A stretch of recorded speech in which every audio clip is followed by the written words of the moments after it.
to my channel. I am Lynn. If you're new here, welcome.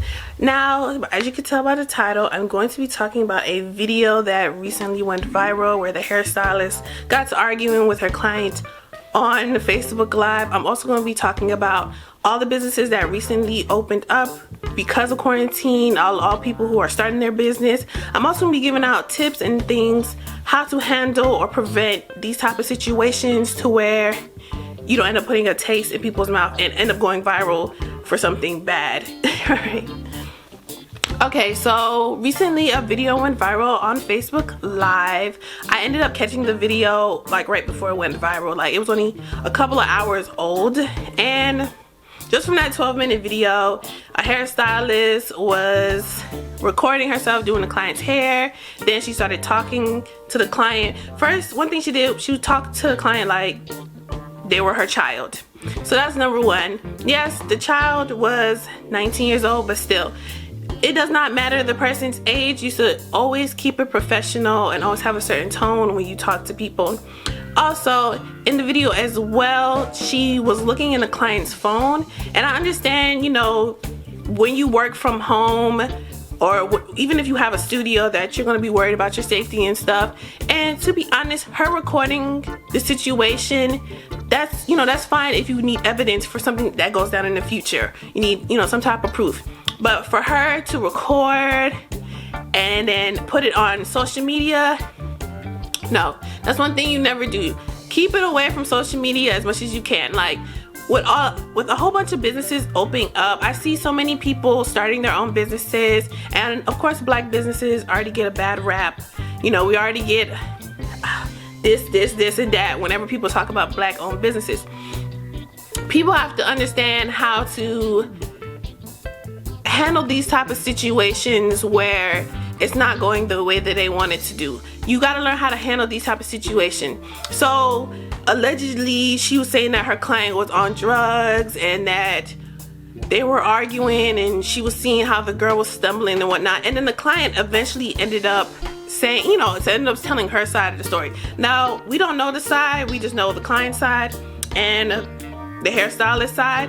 But even then, if you're not that type of situation, for the hairstylist to look all up in the girl's phone, get the number of the person that the girl is texting, and then text the girl that the client was texting, being like, hey, can you bring her this, can you bring her that? That's wrong. You know, that's invasion of privacy. And if the client decides to take it further, then the hairstylist could be out of here. Okay, you got to keep it professional at all costs. Like, if you feel as though you're safe, like if you're unsure about your safety, if you're kind of feeling uneasy, uncomfortable, talk to your client. You know, she said she had to do something 8 o'clock in the morning, and I think it was 3 o'clock in the morning when she was doing the person's hair. She could have told the client straight up like, hey, I have something to do in the morning. You know, if you want to come back, you know, you come back, I'll give you a discount, whatever. Not instead of just going off and be like, I have something to do at 8 o'clock in the morning and you're sitting up here da da da da da. Listen, no. So with so many people starting their own businesses during this quarantine time and stuff, you know, using their money wisely, I think everybody should take time to watch videos about customer service, how to handle hectic situations, how to handle negative reviews. How to handle negative reviews, because I see so many people handle negative reviews so badly, aka exposing their clients and customers. Even if you don't have a business and you just work at like a regular job, just posting about customers or using customers' information for your own personal gain, no, like, don't do that and stuff. You know, if we're trying to change the narratives about black owned businesses, I think we should start with looking at to see why people feel as though, like, instead of just getting mad and arguing with people, we should look and see why people feel as though it's that and how we can improve those type of things. Me, I went to school for business management just for this type of stuff, just to help like black owned businesses and then also change the narrative, as I said.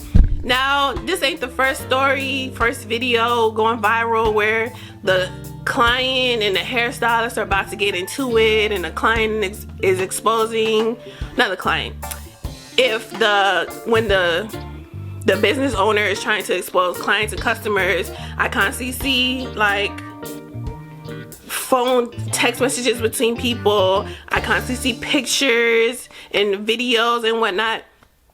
One thing with other businesses that are just other businesses in general, regardless of race, one thing I see is that instead of just posting on social media like, oh, this person is stealing from my store, what do? They print out the security and they slap it right on their door like, don't let this person in, or stealing is not right, we have your picture. They just let you know that, hey, we got security and whatnot.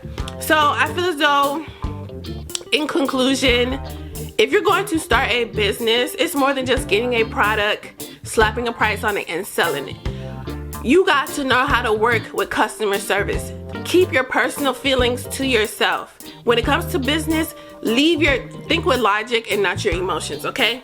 So if a customer or a client is trying to destroy your business and stuff, take it higher up. I understand that a lot of small businesses, you know, they don't really have that much money, or they don't really have, you know, the time to really be in court or trying to deal with things that, you know, you don't have to go to court for. I understand that. But you can record or take pictures for your own safety and stuff if you want. But once you post it on social media, you're looking for attention, you're looking for clout, you know. And then to hop on social media, because that's one thing the woman did. She hopped on social media trying to defend herself after the video went viral and after the client had replied back to the situation. And then also the client didn't even end up getting her hair finished.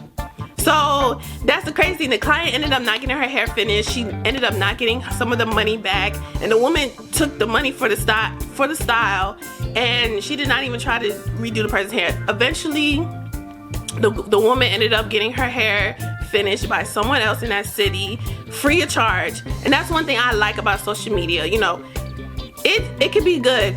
It has its good moments, okay? But I think that everybody should take a customer service class, or they should do more research when it comes down to customer service, how to handle situations that do not end up, you know, putting a bad taste in people's mouth when it comes to your business. That's it. If it's your business, treat it like a baby. You know, treat it like a baby. Make sure everything is good and stuff. You're gonna have good reviews, you're gonna have bad reviews. But don't be out here trying to cuss people out, writing these long statuses, trying to expose people and stuff. Handle it the best way you can. If somebody does not like your service, do not try to fight them. Do not try to expose them. Say, hey, you know, do you want, you know, refund them if you can, or redo the service. That's it.